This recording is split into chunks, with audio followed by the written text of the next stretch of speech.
Well, this is. I know we had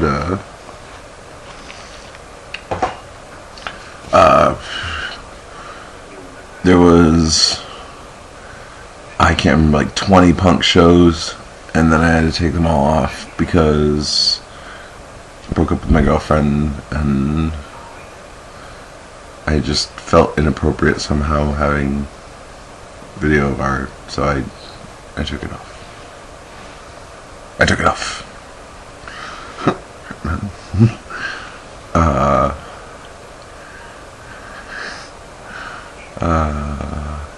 What was it?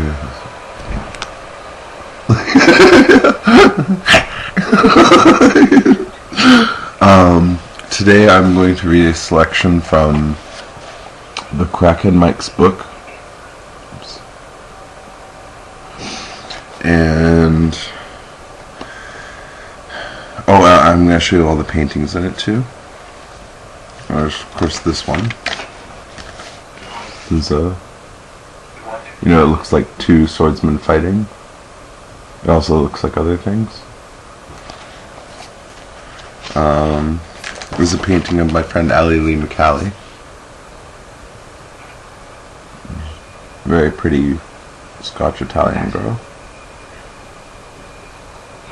And just the lines that I noticed the most I painted. And here's a painting of my buddy Katie.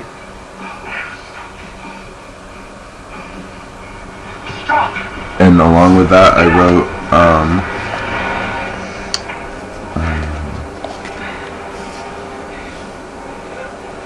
this is a painting I did of Katie, either Christmas Day or perhaps the 26th, 2013. Her hair always seemed like a conglomeration of liquid. That is what I tried to show here by the thick continuous strokes of black paint.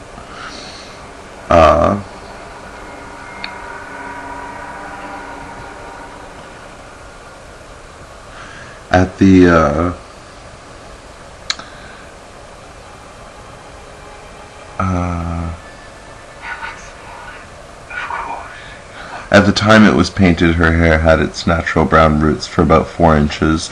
The rest was a faded purple. I later re-dyed her hair, fortunately. Other than that, I tried to show that she was young, pretty, and dismal. So, probably the best painting I've ever done.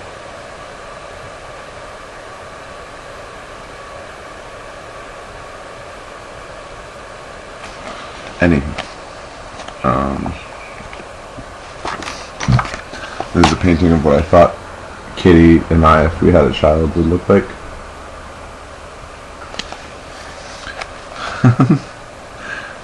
Yes, I like my friend a little too much. There's something else odd I added.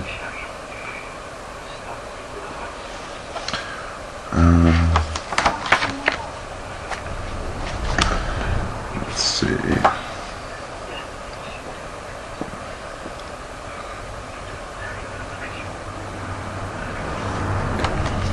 Picture of some scotch.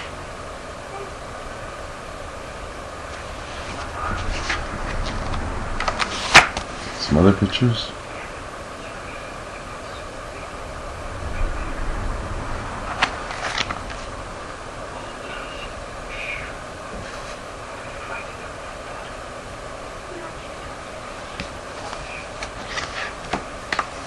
And what I wanted to read actually is on these pages. I'll start here.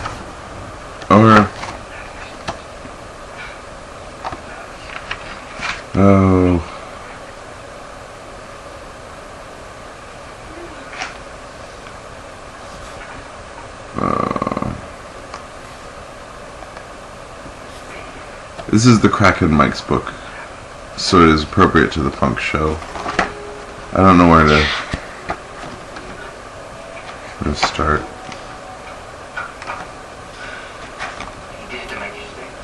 I'll start here.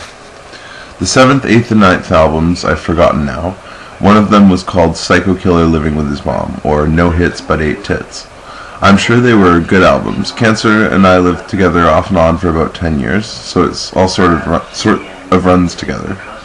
So yeah, albums 1 to 9 were done with a Walmart recorder and tapes, sold as tapes, etc. I'd say of all 9 albums, we probably sold a few hundred of them.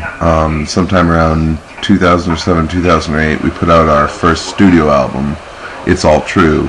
It had Psycho Killer Living with His Mom and PBR Nightmare. It was a rockingly good album. Our producer was Johnny Maggot, was the best. Didn't he like to smoke a bowl, though? We made 2 more albums with him that were never named. The Crackhead Mics have been making albums and playing shows for the last 16 years. It is currently 2 February 2014. I suspect we will continue to. He's very animated and funny. I kind of play the straight man. I always get blood all over the bass from the ends of my fingers striking the strings. Actually, I missed one of our shows on the 18th of last month because I was hanging out with Katie. So who knows, I maybe have finally pissed them off too much and so on. Now a few words about Katie and vampires. First of all, love Katie. She's a Class A person. Vampires. From folklore to film, there are many conflicting stories about their nature. The one thing they all have in common is that the vampire creature subsists off of the essence of another being. It seems older stories of vampires paint them as essentially the same as human beings in their aptitudes, only that they live off of blood.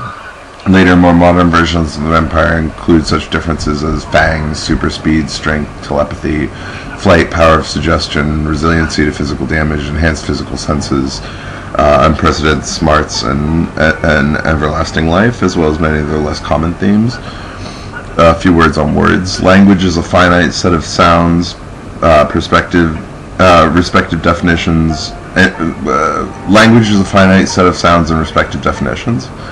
As humankind has not completed its inquiry into the mysteries of this environment, so the language may only describe completed portions of our past inquiries with any sharpness, while only clumsily addressing current areas of study. That is to say, language only demonstrates our feelings personally about an occurrence, and likely very little about the nature of or operational components of an occurrence. Every word is represented by a different set of feelings an individual is associated with that sound. The written language and our recorded history is like a 10,000-year-old Bible in which the progression of feelings within individuals capable or desiring of recording their experiences has been assembled, and it is bound by the commonality in characters that they use for this recording. Essentially, in my mind, humans are no more than tree shrews shrieking at the dark and scratching things up in terror. If something to this effect is true, then I believe even the most modern, sophisticated life form is at best wandering through a void telling itself stories. In this sense, it would not be hard to imagine there being disagreements between living things. Smarts. To me, this is the ability to create one's own personally suited definition of their experiences, as well as easily integrate or integrate others' definitions into or out of this personally suited definition. Personally, I estimate myself to be of some smarts, as I am happy, rarely upset by others or their actions, except maybe in the case of girls, I kind of lose it about them.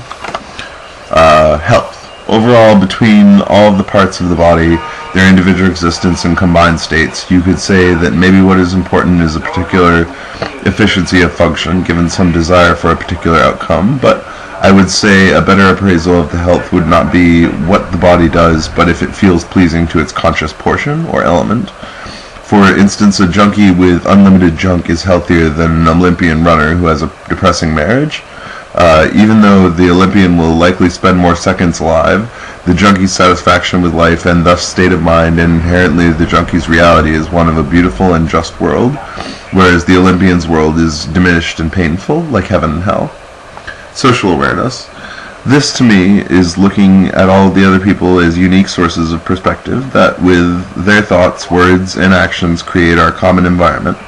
I'd really rather think of that if this is were accepted, people would see that even most selfishly it is never worth it to bring pain or absence to anyone. I think a really good definition of generally what constitutes a vampire, despite different creatures and periods of time, is a combination of these three elements: smarts, health, and social awareness, whereby the vampire makes decisions by starting one of these perspectives and works its way around the world and traveling around through its structure, passing through the other perspectives, perhaps in a pattern, perhaps not. And this is the structure I've evolved. This is there, and that's what the structure looks like. Always within those boundaries. Though those are oddly freeing rules. And it is under the definition that I appreciate myself as one. My root is happiness. I had a very happy, comfortable childhood. For this basis and freedom, I've structured myself in the following way. And it shows.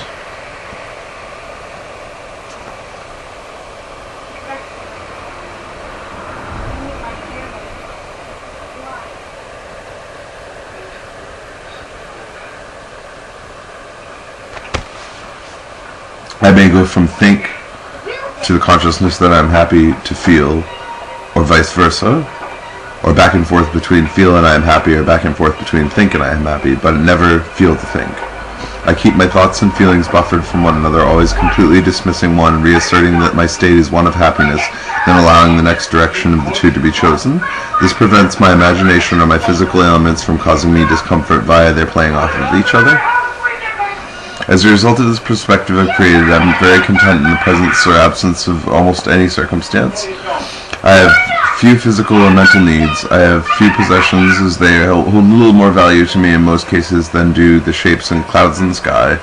And I love all things alive, though I do eat meat. I have tried several times to be vegetarian in the name of my special affections for living things that appear to have awareness.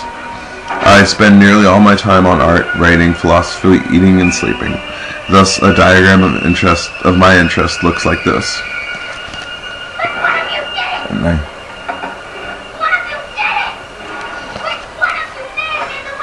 Where at the core of any inquiry I make is the knowledge that I am happy.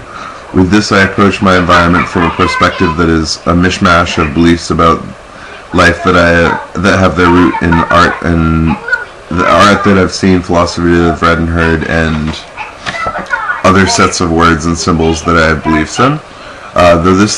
Through this lens, I choose to observe situations or subjects that are specifically science, art, music, writing, martial arts, sleeping, or consuming. In this limited framework of experiences I've created for myself, the world seems infinite, beautiful, and nebulous. So my qualifications for something to be a vampire are that A, can control its reality to a large degree, B, is happy, and C, can to a large degree understand the connectivity between conscious beings. I don't accept the early definitions as they imply simply cannibals. I am not biting vampire, but I do essentially subsist off other beings. Their existence means a more infinite set of possibilities for me, being that interest is my greatest source of happiness. Their mere existence feeds and enriches me. Right now I feel like establishing some intentions for the foreseeable future. 1, not to worry. 2, to create with myself and the rest at my heart. 1, not to worry. 2, to create with myself and the rest at heart to be constructive. That is all for now.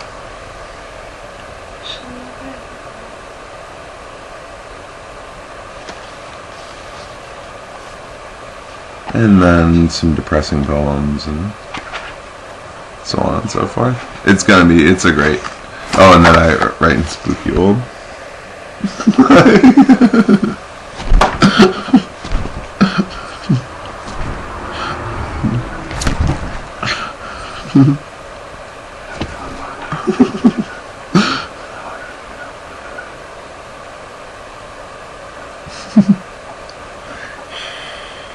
I love Jeffree Star. He is a stone cold badass.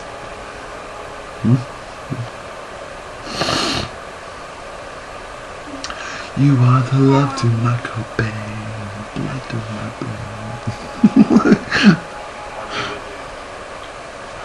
Keep it dirty just like Sid Vicious.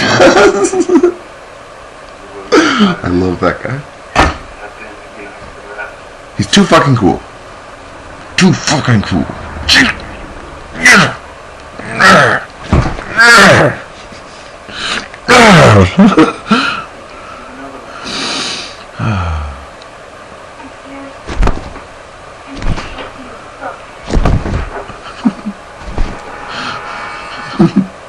Okay,